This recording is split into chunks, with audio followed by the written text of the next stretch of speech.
meme master general himself, the king of crypto, UK triphasic daddy, William Wayland. How are you? I'm good, thank you, Kay. How are you?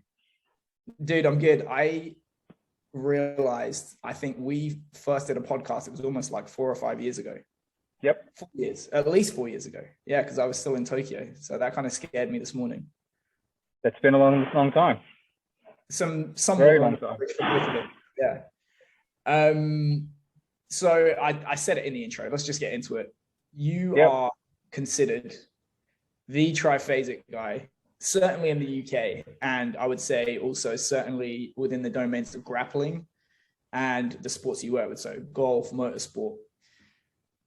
You've talked to death about it. I'm sure you don't want to talk more about, what is triphasic? How do you implement it? And so on. What I'm interested in is, what do you disagree with? Because that actually demonstrates the learning. Yeah, so the key thing is, I guess I've taken the method, I've run with it, and I've adapted it to my circumstances.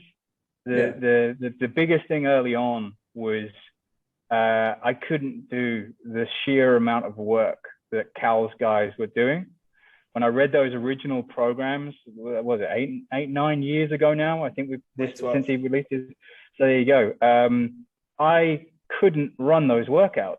No way. They were too long, like such a massive exercise selection. So that was my first departure, was changing that, was making the workouts much shorter, almost paring them down to maybe only 5 or 6 exercises.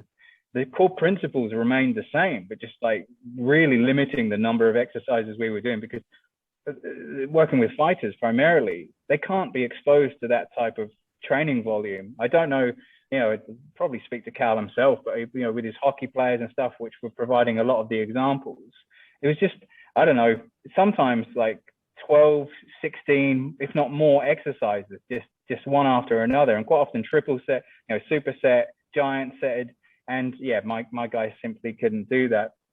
And I guess the other place where I vary an awful lot is I don't make as much use of the oscillatory stuff perhaps as he does.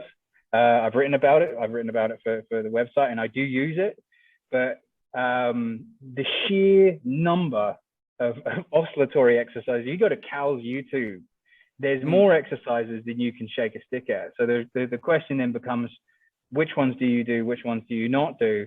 And again, this is something Cal seems to do, is just lots and lots and lots of exercises. So I have to really be more discerning and pick out the ones I think are going to make the most difference for the guys I'm working with. So I guess the big thing is just paring down that sheer amount of exercise selection. And I guess the other big thing I do is I don't lean so much on that, what he calls high force, high velocity block, which is that 55 to 80% work. I used to do a lot of it, but now I don't do so much of it because I found it was simpler just to get the guys to jump straight off, say, super maximal blocks into the sub 50% blocks, because my time generally is quite short. So just cutting out that whole, I guess what you referred to as sort of, middle ground, that mediocrity of it's not fast, it's not slow, so what's it doing? So cutting out a lot of that type of work is the other thing. Do you feel with grapplers as well? With grapplers, they're already good at moving loads kind of in that range because they're moving other human beings. Yeah. So their workloads when they're doing their sports specific stuff, it's kind of all in that murky, area of sort of moderate loads lifted again and again and again. And yeah, I don't need to honor that really. That's something I don't really need to do in my training sessions. And I guess the other thing is, just with the super maximal stuff is, I perhaps don't use the heel elevated stuff as much as Cal does. I find that a lot of my guys, because I guess I don't work with running athletes, I don't have a lot of value for that lead foot stuff that he gets out of it. So we don't do a lot of the heel elevated stuff. And then the other things that, that I perhaps don't run are the more recent stuff. And it's, again, probably because I don't work with field athletes. He's got them doing the figure 8 runs and stuff. And I'm not doing any of that type of thing. But again, I guess it's my population. So, and some of the more bizarre recovery stuff that he's got in there as well. I'm not doing the simulated drowning or anything. So, there's some things I'm definitely not doing. I fell down a rabbit hole the other day, actually trying to look at, what was it? I can't recall, but I think it was to do with bouncing. So it's to do with the lymphatic bouncing. And I was taking a look at that stuff, and I'm like, I don't know if I can get guys to buy into the lymph bouncing, you know. And I was looking for research that sort of for and against. And yeah, so I'm not so much into the recovery stuff. That is more recent stuff, but that core triphasic program that he's got, I'm still, you know, adhering to that, possibly leaning on supramaximal a little bit more than a lot of other people apply triphasic. But I don't know, I guess I'm maybe a little bit, you know, maybe not reckless, but I'm a little bit braver than a lot of coaches who use triphasic. You know, I see people doing split squats, I see people doing hand supported squats, but they're not pushing it maybe quite as hard as I do. Yeah, I mean, I think paraphrasing Henk Krijnhoff, there's a very, very big difference between eccentric muscle action and eccentric training. Yeah. And just because you're lowering it slowly doesn't mean you're getting eccentric adaptation necessarily.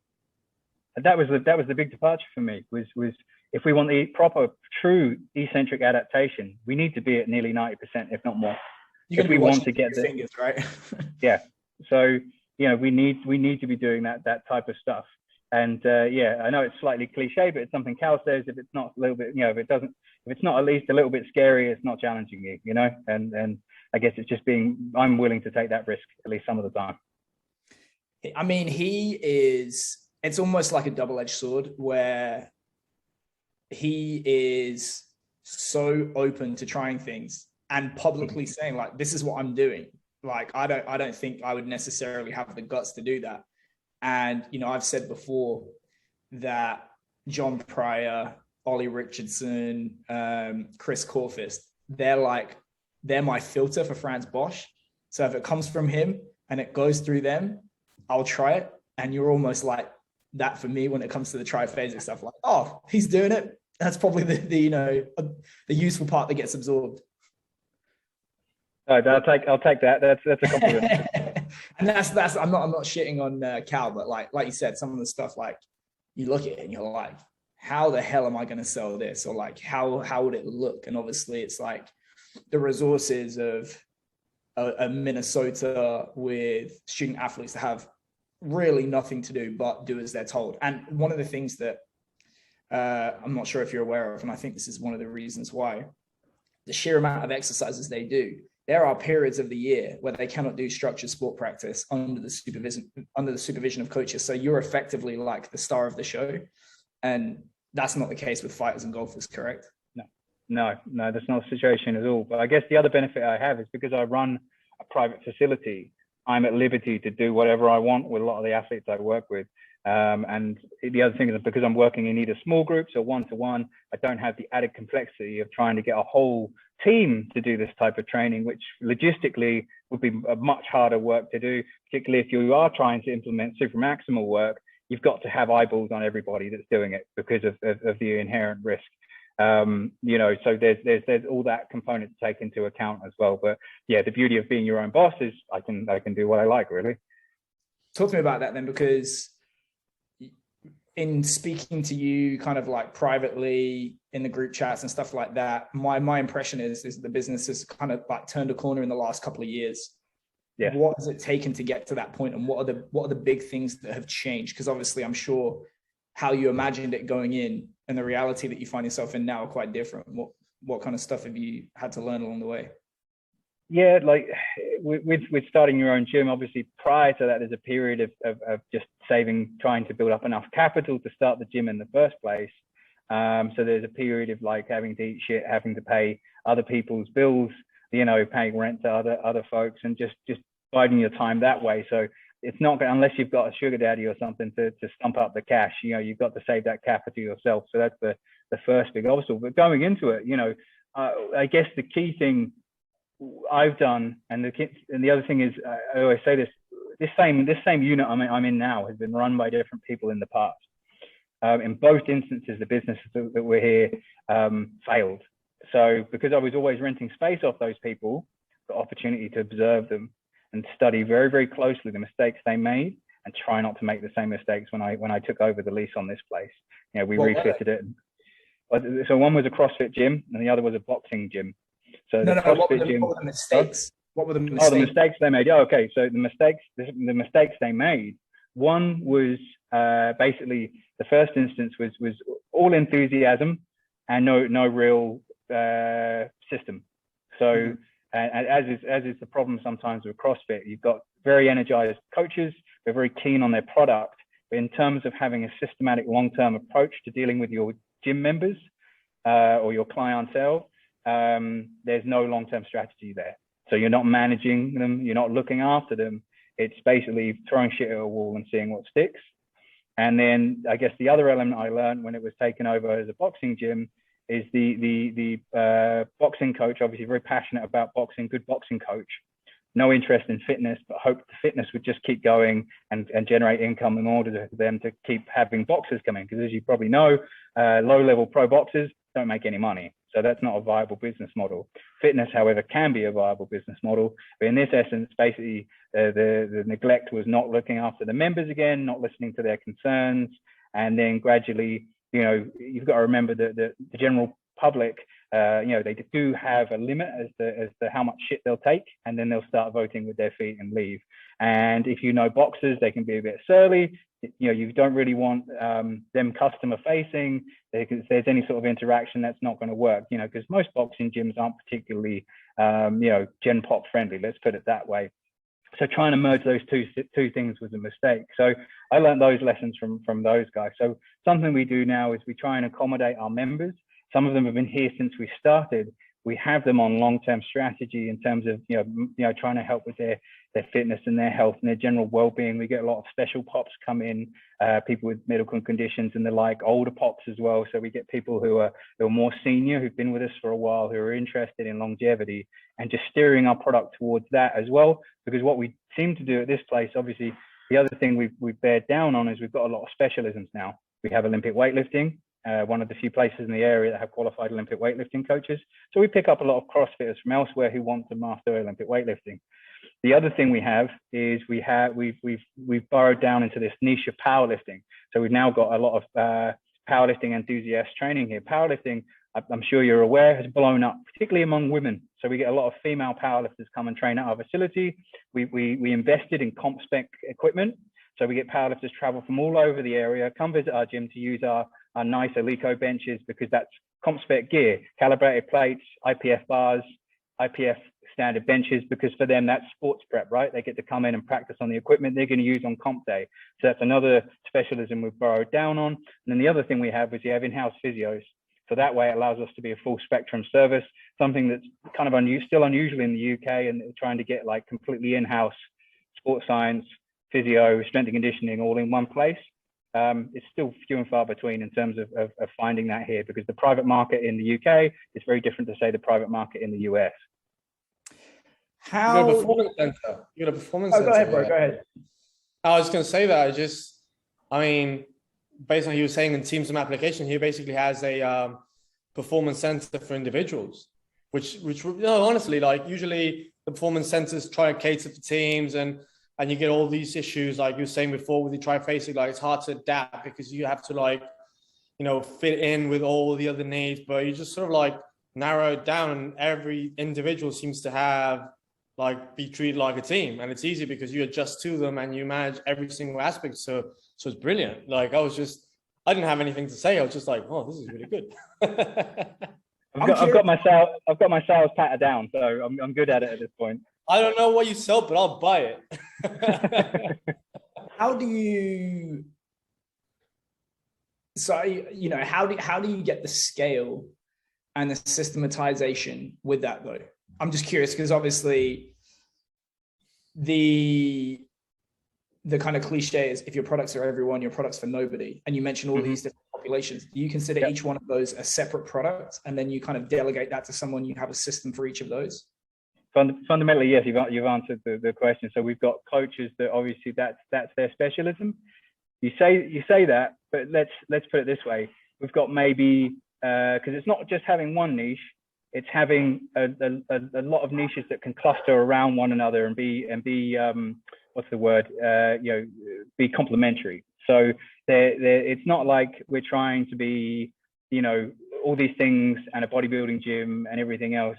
You know, in a regular sort of commercial fitness gym, because we are a boutique facility, we're still small in scale.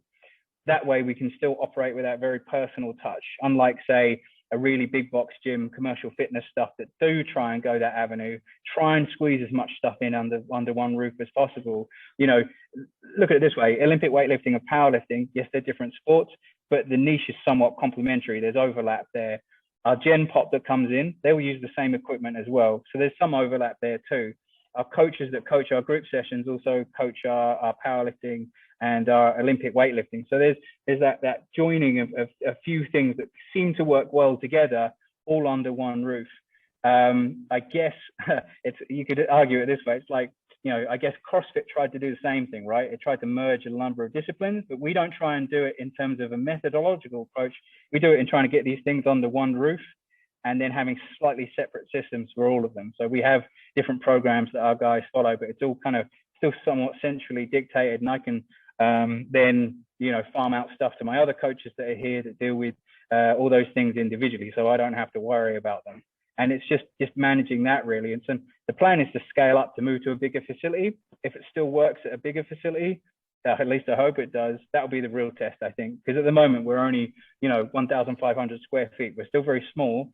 And for now, it's working. At least it seems to be working. So, you know, hopefully when we go bigger, we'll be able to keep the model somewhat similar, or at least adapt to the increased size. I hope that answers the question. You did, yeah. I'm just curious, in terms of like that, the growth of the business, have you had to transition your daily activities more to, you know, on the system rather than in the system, or are you still kind of like client facing and then you're outsourcing that stuff to other people? Yeah, so it's a mixture of the two. So the longer I'm doing this and the more consultancy work I'm doing, the more I'm able to delegate to coaches we've got in the gym. And I still personally try and select who comes in and who gets to work with us. Like we've got an intern just started today, actually just this morning. So he's fresh off a sports science degree, but has never actually coached anybody. So our job now is to get him into a situation. Well, this is the thing, and he admits that, which is terrific. So we've just now got to get him to a situation where we can he can coach the sessions, he can cover some gym hours for us. We can then feed him PT clients. And hopefully everybody's kind of happy with that arrangement. And that's kind of how it works at the moment is that, you know, we have this sort of collaborative system of we shunt particular clients, particularly if they are after a specialism, towards those coaches that specialize in that stuff. And then for certain things, we will come together and work as a collective, particularly when we get sort of high profile elite clients. We'll have our physios, we'll do some sports science testing, we'll have myself usually. You know, all work together collaboratively with those clients. So it does vary, but hopefully that kind of makes sense. You mentioned the consultancy. What kind of like importance would you say that has played in keeping you afloat in the last couple of years? And is there a specific reason that you've continued to do both? Because I know when it comes to that stuff for me, it's mostly the ego and the enjoyment and scratching of the itch rather than like, oh, this is going to be my living kind of thing. So I guess the way it works well for me is that the gym provides a stable platform upon which I can conduct the rest of my business, because the gym represents I'm not going to say guaranteed, but it represents a known income monthly. Obviously, with you know, consultancy, that varies month to month. And you know, who's going to pick me up? Who am I going to work with? And again, with consultancy work, you can be dropped immediately. So there's never a guarantee that like, for instance, for COVID, all the consultancy work completely disappeared. The gym, however, still generated a certain amount of income. You know, there's still some consultancy during lockdown. That's not completely true, but my work with the tour, for instance, ceased for a while with the tour tightened its belt. You know, but the gym, you know, those members who want to carry on paying, for instance, so that way we could budget and work around a known amount of money coming in every month, just working it that way. So it's that way the gym provides a sort of stability and a place to try things and then draw people back towards. So when you go and you do consultancy work, quite often I'll come back. You've garnered interest in your product or whatever it is that you do, and then athletes will follow you back. So for instance, I've got this off season, I've got players traveling from all over Europe to come visit me, to come test and things like that. But, you know, it works. It's a two-way street. So, you know, when we go out, you know, if players obviously like what they do, if they then want to pick us up in a private sense, then they can do that. So, you know, the gym just acts as a base. Whereas if I didn't have the gym and was solely dependent on consultancy work, again, there's that instability, that worry that, you know, where's the next paycheck going to come from, you know, and it's just, yeah, the gym acts as a base, really. Yeah. So you mentioned the golf stuff, and I can't remember if you and I have talked about this, like, or in a group setting, but one of these beliefs that I have, I can't prove it, is that if you want to know which sports have the money, look at the advertising. So, for example, if you look at rugby league in England, I think at one point their league was sponsored by Eddie Stobart and Heinz Soups, or like betting. If you look at motor racing, golf, sailing, polo, it's like Cartier, you know, like all these, like, you know, Domi P, like all these like big brands. And to me, that is quite instructive. It's like, hey, these are the tastes of the people involved in the sport. This is how much money is coming around the sport. And you train two of those. You know, I would say two, you know, the things that you're known for is motorsport and golf amongst the combat sport, which is, you know, Bud Light and Coors, whatever. Is that a concerted effort on your part to niche down in two sports that are, quite frankly, awash with money? Well, I guess it came as a circumstance of opportunity, right? Because the two, not only they're awash with money, but the two sports where strength and conditioning orthodoxy, as we know it, has had the least penetration. Yeah. So there is an massive open door for someone who is, you know, I call it meat and potato strength and conditioning. What other sports would consider fundamental or rudimentary strength and conditioning work is not being conducted in those sports for some reason. And it's the nature of the sport. Maybe it's because it's individuals engaging with practitioners on their own accord, that for some reason there's like a 10-20 year gap in terms of uptake of strength and conditioning orthodoxy. So, for instance, golf has been run effectively by golf fitness professionals. I use you know, parentheses there, but it's golf fitness professionals who, honestly, if they were to work in, say, any other setting, even college sport or even, I don't know, NFL or other high-level profile sports, they would get laughed out because of their practice being of a quality that would be questionable. You know, and it pains me that when you look up golf fitness or golf strength and conditioning, it's like eye wash, right? It's eye bleach. It's you know, of concern. And I saw an open door and took the opportunity to step in and bring strength and conditioning that's sort of evidence-based, whereas a lot of the strength and conditioning for golf, for instance, is highly subjective. So they were never really measuring any meaningful objective outcome in terms of strength and conditioning, because for the longest time, it's like, well, does my golf feel better? Yes. Okay. Then my fitness intervention is clearly working. Whereas, you know, you can feel better because the wind's blowing in the right direction or something, you know? And in my case, and what we've been doing with the European Tour Performance Institute, is we turned around and went, well, what meaningful objective data can we apply to golf that measures the golf performance outcomes, rather than just doing overhead squats and suggesting that it might somehow relate to early extension in the golf swing. You know, those guys at the TPI have had sway for a long time.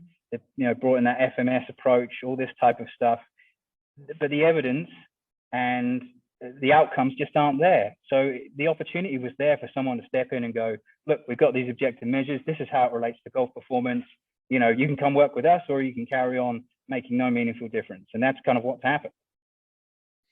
Do you feel like, I was going to say, yeah, I was going to say something about, it seems like a correlation between sports that, not that team sports don't have the high skill, but, you know, these fine skills like golf or driving, where people might not perceive the physical performance per se as you're using something else. And there's a lot of tradition and a lot of culture and years of no one actually asking the question. And then I'm really bad at names and whatnot, but I seem to understand. One of my players used to play golf, and this guy suddenly came in and like put a lot of weight and started striking like Happy Gilmore, and everyone's like, wait a minute. like, wait a minute. So this is a good thing. Like, and everyone's going like in the woods just trying to like get a running start and hitting the ball. And then the niche. And when you get that and you get an eye opener with something like you would say fundamental for a different sport. I mean, something similar happens in it's kind of football. We can all call it football, right? For us, no one has to put a soccer here.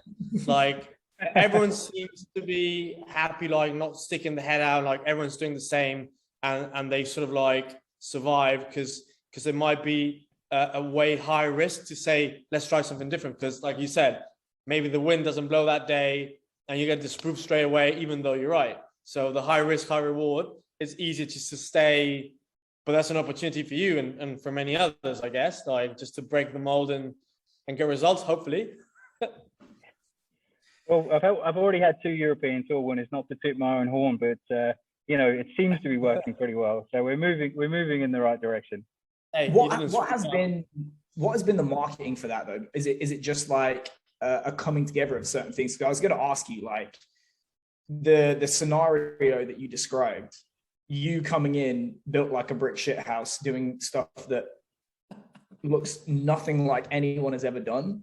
It's ready-made marketing. But you've also got these clients that are starting to experience success, and you've got Bryson DeChambeau coming to prominence. Is it just a coming together of various things? Yeah, I think I've either wound up being very lucky, it's sort of serendipitous that all these things came together at once.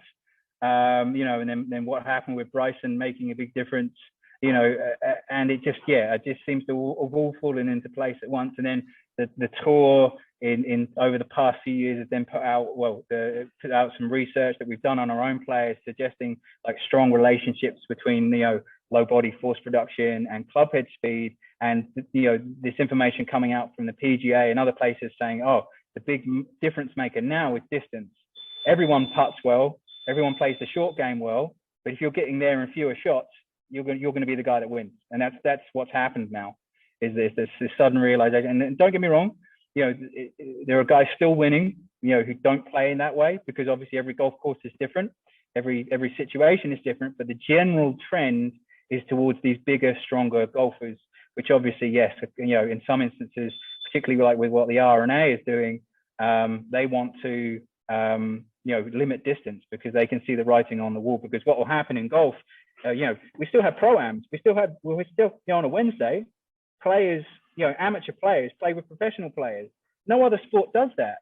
I'm not going to get on a basketball court just because I paid some money and shoot some hoops with the Lakers, Whereas in golf, you still have this pro-am scenario where amateurs can play with professionals.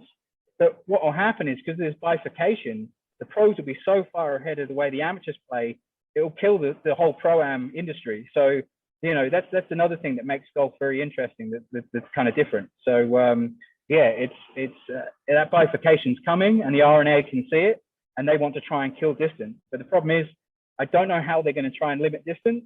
And if they do, the guys who hit it furthest will still probably hit it furthest. So, they might change club length, they might change ball weight.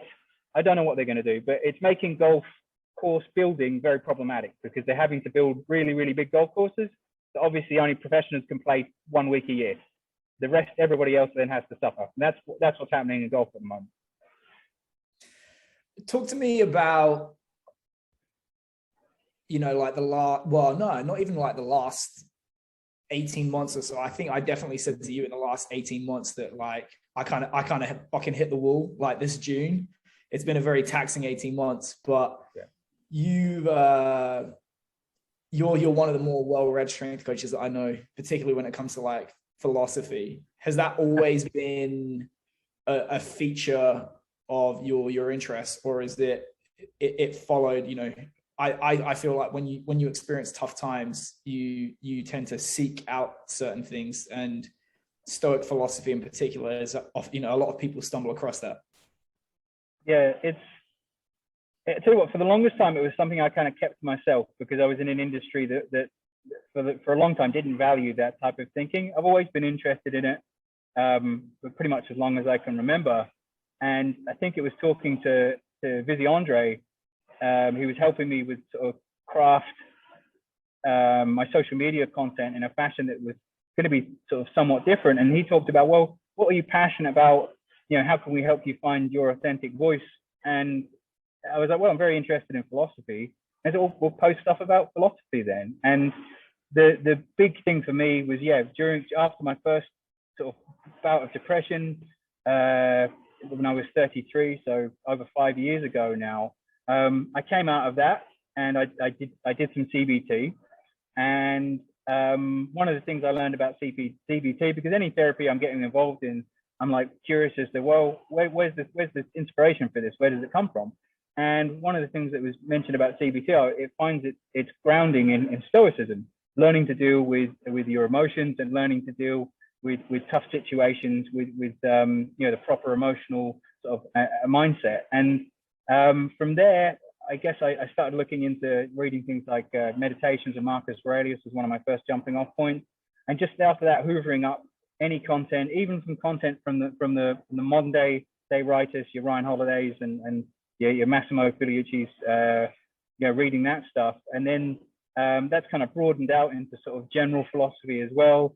And just reading everything I can get a hold of. And I'll go through phases. Like more recently, I've been reading a lot of like existential stuff, whereas prior to that, I was keeping it largely classical.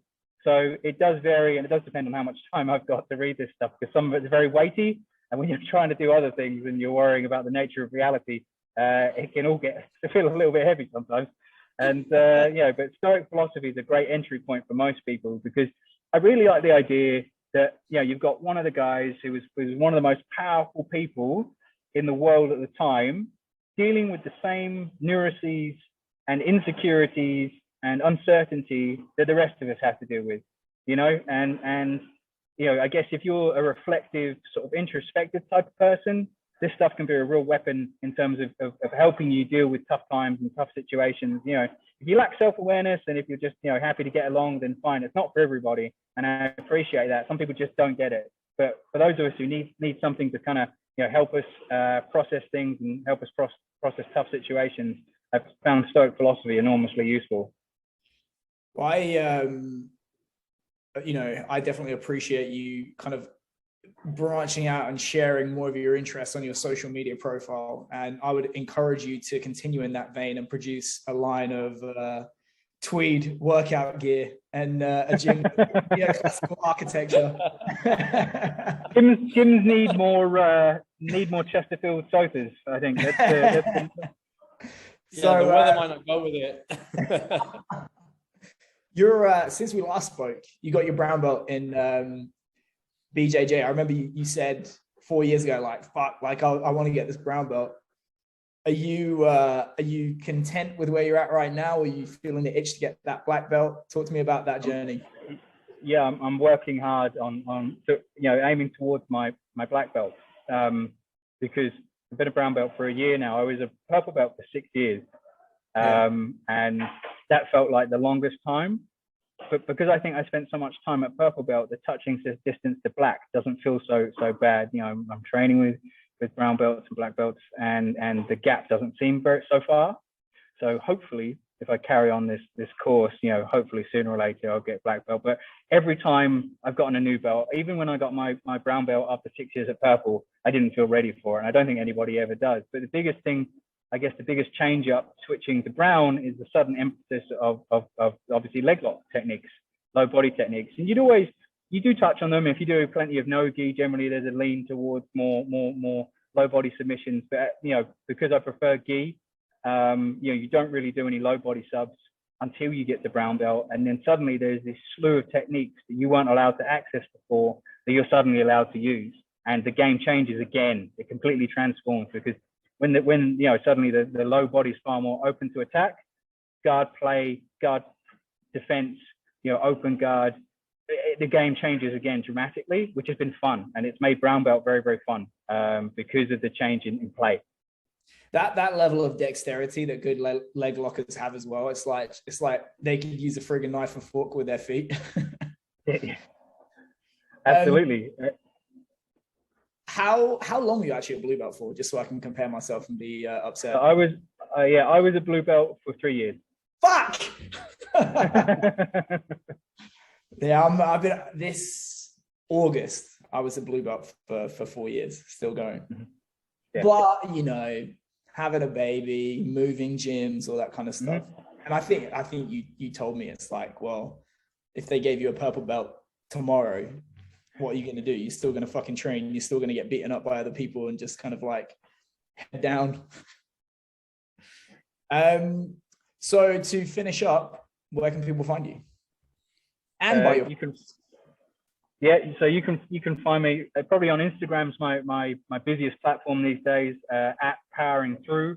That's all one word. And you know, you can take a look at my Twitter. It's at WS Wayland. You know, our website's there as well, powering-through.com. And if you're interested in some of our products, probably our most popular one is Big Hitters Manual, both 1 and 2, which I put together with young Terrence. And you know, that's proved enormously popular. We may do something more in that regard, but right now that's available. If you buy both of those, you get it at a bit of a discount, and lots of golfers are picking that up at the moment because it's off-season time. And yeah, on our Shopify, we've got other programs and stuff as well. And the only other thing is, if you are in the UK and you're local to me, we're running our first seminar in 2 years. You know, our first in-person one at the end of November, and that's going to be a golf off-season seminar. So it's good to actually do something in person again after so long of not being able to do anything. Mate, we'll get that out to the members as well, actually. But yeah, thanks very much. Thanks for having me.